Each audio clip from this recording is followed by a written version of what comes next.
The views expressed on the Nova Society are those of the panelists and guests and do not necessarily reflect the views or opinions of the Phoenix Research Institute or any institution which any panel member is associated. Reproduction or dissemination, other than for the purpose of education or information without the express written permission of the Phoenix Research Institute or Nova Society Media, is strictly prohibited.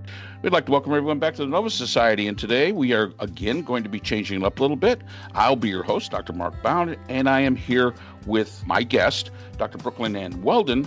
Our friend, Dr. Scott Gershwer, is on some tropical island, sunning himself with probably a beverage with a little umbrella in it, because he lives in Connecticut, and I guess it was a little too cold for him, so he will be back next week. So, Brooklynn, we're going to be talking about those things that are keeping you up at night, and so many things are keeping you up at night. Me, I sleep like a baby. What do you got? Well, as we were saying last time, a whole bunch of stuff. Unfortunately, I don't sleep so well. That's why I sound tired all the time. And I say, a lot. Because I don't know what I'm talking about half the time because I'm so tired. It's just the incoming group. Let's change the name of the Gulf of Mexico to the Gulf of America. I mean, it's just ridiculous stuff. And it makes the United States and it makes America and Americans look like fools. And people apparently think that this is, other Americans who support this think that this is great and don't even realize how idiotic we appear. The tariff situation really alarms me. I think it's Daniel Smith, the premier of Alberta, decided to make a trip who's a Trump supporter, went down to Mar-a-Lago and tried to appease Trump and negotiate about being exempt from tariffs, because apparently people don't realize that we in the United States import our oil that we use from Canada. Yes, we have oil here, and the United States is the world's largest oil producer, and we export our oil. The companies in the United States and their stockholders make a lot of money, and people don't understand that, and they say, well, why can't we use our own oil? Because we can't refine our own oil. We don't have the refineries. That has nothing to do with the president of the United States, because these companies, ExxonMobil and Chevron, these are privately owned companies and with stockholders and shareholders, and they own the companies and they're making profits, a lot of money. They don't want to build refineries in this country to refine our oil to sell to Americans. They'd rather export it and sell it abroad. So our country import oil from Canada that is ready to use. And this is millions of barrels of oil a day. Trump puts a 25% tariff on that. You know how expensive oil and gas will become at the pump? So the premier of Alberta attempted to appease Trump, and that didn't go very well, of course, as it wouldn't. If there is a tax put on Canadian oil, you can expect, as for lumber and as for other things, you can expect much higher prices. And that worries me tremendously, because Trump does not seem to understand what he's doing, which doesn't surprise me. But the fact that the American voter did not understand prior to voting was very alarming. And now, unfortunately, we're all stuck with this. And my last concern is that if the economy should tank, go down the toilet so far down that it's in the septic tank at the bottom or in the sewer system, Trump is likely to blame the enemy within, which would be Democrats and anybody who disagrees with him. And I don't know what that looks like. We know what that looks like under Stalin and under Hitler and under other Mussolini and so forth, but we've never seen that here in the United States. So that really keeps me up at night. So, Mark, what do you have for me that will help me to feel a bit less anxious? Well, oh, I don't know if I could do that. Let's start with let's start with changing the name of things. Yes, it does make us look rather stupid, and the only map makers that'll change it will be, American map makers. So good luck to that. I don't understand what what the logic is. I would ask those that support that again, the nationalism. It's kind of like a nationalism thing. And anybody that knows anything about geopolitics, anybody that knows anything about political theory knows that nationalism is the politics for very simple people. It's easy to follow. Yay us, boo everybody else. It's really really easy to follow. So the idea of that thing getting changed, I can't see it happening. It We might do it. We might just say, oh, all our map makers, Rand McNally, you're going to make maps that say this. Okay, fine. But the rest of the world won't recognize it. They'll basically look and say, well, you're being very petty. It's been the Gulf of Mexico since forever. What are you doing? I mean, it's imperialism and it's colonialism kind of all wrapped into one with nationalism. What I would ask a Trump supporter is, okay, you support this. What does this do for the price of gasoline? What does this do for the price of your eggs or your bacon? Absolutely nothing. You know why they're suggesting it? Because they're relying on the fact that this is a shiny object and it's going to distract your attention from the fact that all the rest of your life still sucks. And all the promises that were made to make your life not suck aren't coming true. But if we create the Gulf of America, if we do that, hey, why don't we just change it to the Eastern American Ocean and that other ocean, American Ocean on the West Coast? I mean, again, you could do that if you want. Doesn't solve any of your problems. And I think that's the thing that, so many other countries are laughing at us about, because they're saying, this is like, you got seriously some serious problems you've got to deal with. There's a lot of issues in the world today. Supposedly you are the world, leader, supposedly. You got to get out there and lead, and you're worried about what you call the Gulf of Mexico? I mean, that's your big deal? I mean, that's the thing you're going to fight for? I don't understand it. It makes very little sense. And again, I would say to those voters, okay, what does this do for you exactly? Oh, I'm going to go to the Gulf of America. Okay, good luck to you. I don't understand what that does for any of the issues that you have in your life. And I see it as that distraction. That's it. Just, hey, look what we did. We changed the name. Of course, we only changed it here. We didn't change it anywhere else. I mean, the Germans don't recognize it. The British don't recognize it. Nobody else in the world recognizes it. Maybe the Russians will. Who knows? Who knows? The Mexicans sure won't recognize it, nor probably anybody in South America. Okay. Well, what did it do for your life? And the answer is it didn't do anything for you. It was just a shiny object because this administration thinks you're stupid. And if you continue to go along with it, you're confirming their belief. And they're going to continue to do stuff like this. They're going to continue to do things just to distract you so that you say, ooh, look at this shiny object. This is great. America, it's us. And it didn't do anything for your life. So that would be my comment on that. Tariffs. That's an interesting thing.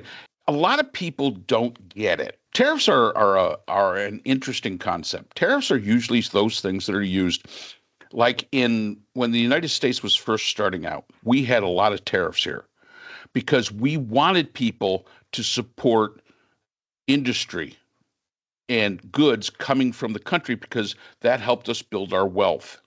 But when you're established, tariffs really don't do anything. And anybody that says that a tariff is something that's going to be paid by the host country.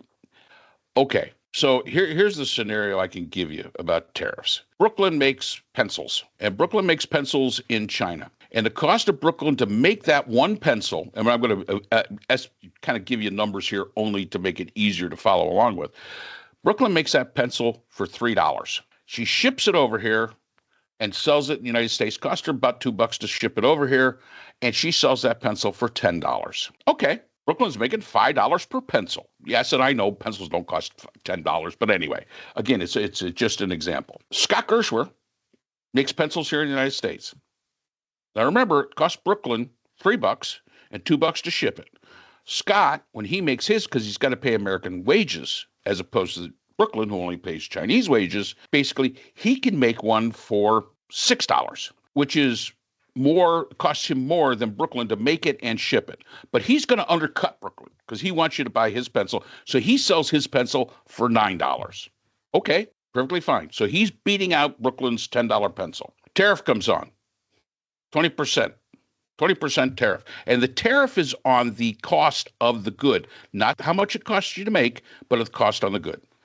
So 20% tariffs. So Brooklyn's charging $10.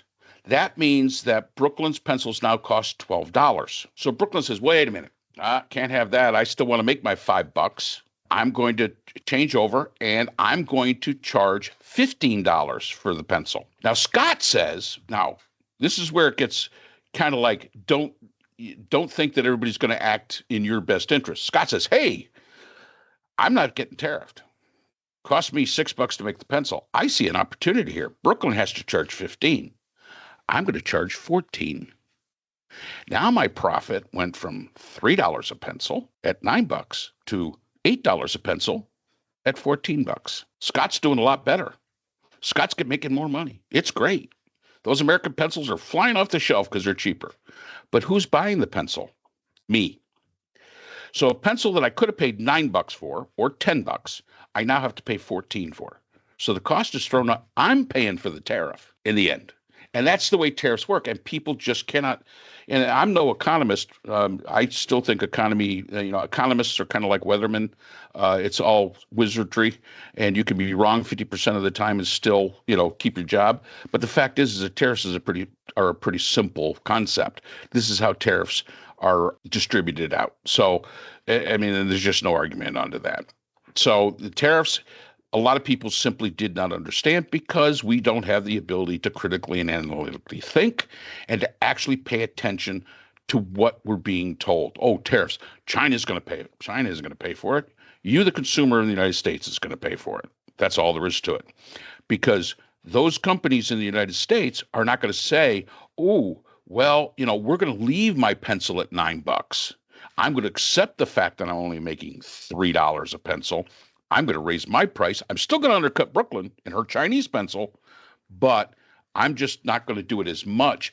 But again, that cost gets passed on to the consumer and prices go up. That's kind of the way it works. As far as the enemy within, if the economy collapses, yeah, I have said before on this podcast, my greatest concern is not for Trump or any of his minions. My greatest concern is for some of these people that are in the cult, some of these people that are so invested in this absolutely ridiculous way of thinking of nationalism to the point where it's almost fanaticism. They are the ones that worry me.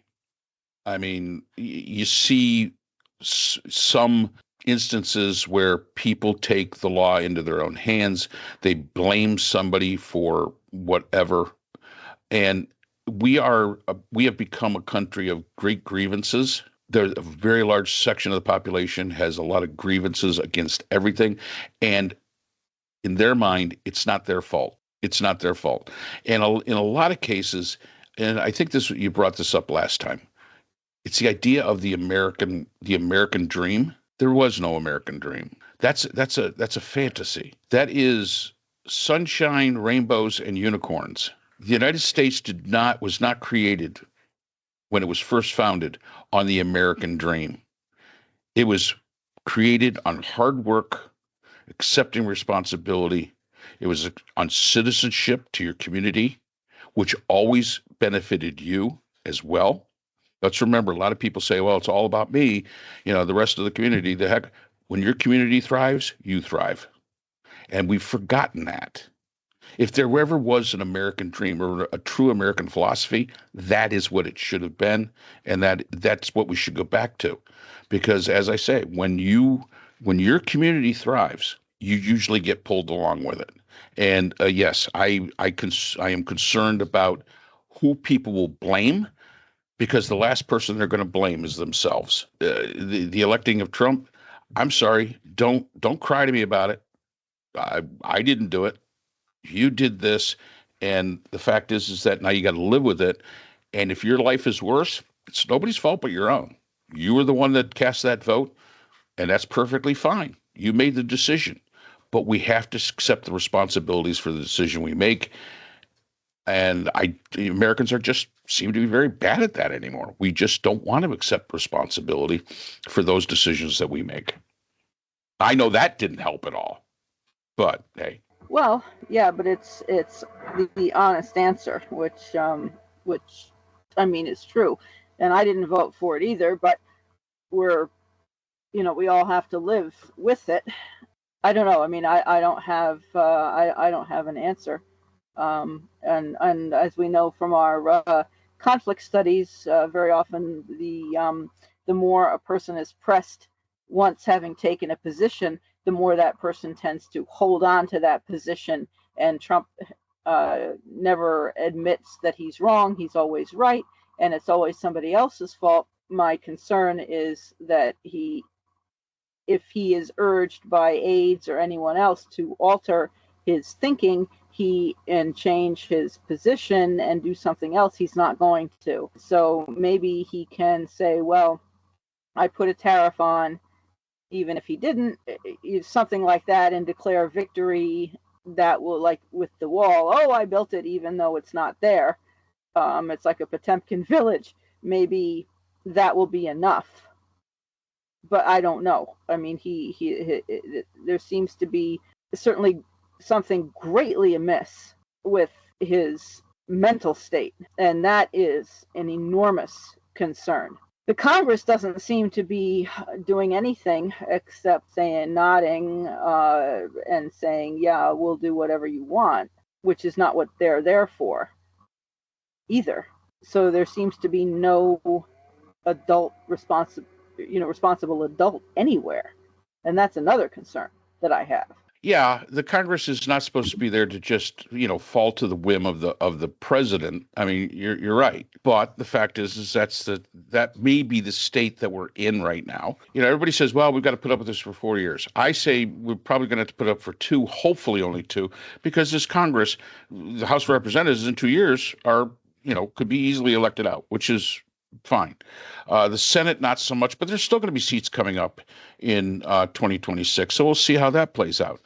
The Congress is supposed to be the governors. They're the governing body. The president, and again, we've talked about this before, somehow, and it always shifts. I mean, throughout history, it shifted. Somehow, the president became almost like a king. People will accuse that back when FDR was in charge during World War II and during the Great Depression, that's what had happened. That's what a lot of the Republicans were accusing FDR of actually thinking that this was, becoming like a monarchy. And in some cases, if you look at it, it's possible to look at it in that kind of way. But usually throughout history, you will see Congress will come back and take the power back. And then the country seems to run a little bit smoother. The only problem is that, Congress, you've got such a division with ideologies and party lines and things like that. The only time Congress really works is if Congress is willing to cooperate, are willing to concede some points, not be zero sum, and compromise. If you have a Congress that is willing to do those 3 things, this Congress can work very well. Problem we run into is that we get Congresses that are not willing to do that, and that's when the president does start to, that position elevates, because he doesn't have anybody he has to really compromise with when it comes to running things, but he still does have to deal with the Congress to a point, and that really that's kind of the way this constitutional republic kind of works. And we've had times where presidents were elevated to almost, monarchy-like statuses. And we've had times where the Congress was truly in charge of everything. And again, it shifts. Usually it shifts if either one of those 2 bodies, presidency or the legislative branch, overstep or misstep. And then it shifts again. So looking at the present executive administration coming in, the chance for them to misstep there's a big chance that they're going to misstep. And hopefully, well, and we talked about this in an early podcast. Can this Congress govern? This is their opportunity. Even get out there and do what you can do, because the fact is that if not, they're going to start blaming, and the blame never goes to the high level. It always goes to your neighbor or that boogeyman that Fox News or any one of those other media infomercials tell you to blame. And that's where the violence starts, and that's where countries start, like a democracy, starts to fall into chaos. And that's the one thing that we've got to be very, very careful of, is falling into chaos. So I hope I helped, Brooke.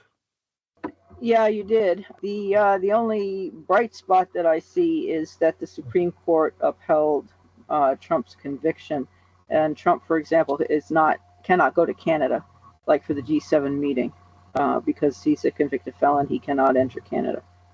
Think of that. There you go. So you can't send your guy. It's amazing stuff. Yep. Amazing stuff. Amazing times we live in. Anyway, yep. Brooke, yep. I hope we solve some of this. And we will.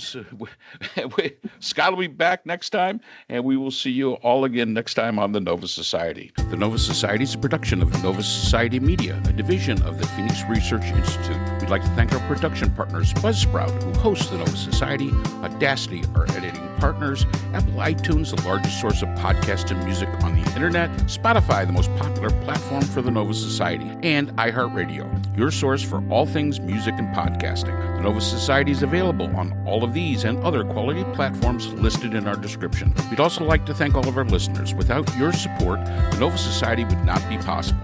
If you have a question or a comment, we can be reached at nova.society.podcast@gmail.com. So for Dr. Brooklynn and Weldon, Dr. Priscilla Hobbs, Dr. Scott Gershwer, and all of us here at the Nova Society, I'm Dr. Mark Bound. Remember, the true power in society is knowledge. Thanks for listening, and we will see you again next time. Hi, everyone. This is JJ, the co-founder of Good Pods. If you haven't heard of it yet, Good Pods is like Goodreads or Instagram, but for podcasts. It's new, it's social, it's different, and it's growing really fast. There are more than 2 million podcasts, and we know that it is impossible to figure out what to listen to. On Good Pods, you follow your friends and podcasters to see what they like. That is the #1 way to discover new shows and episodes. You can find Good Pods on the web or download the app.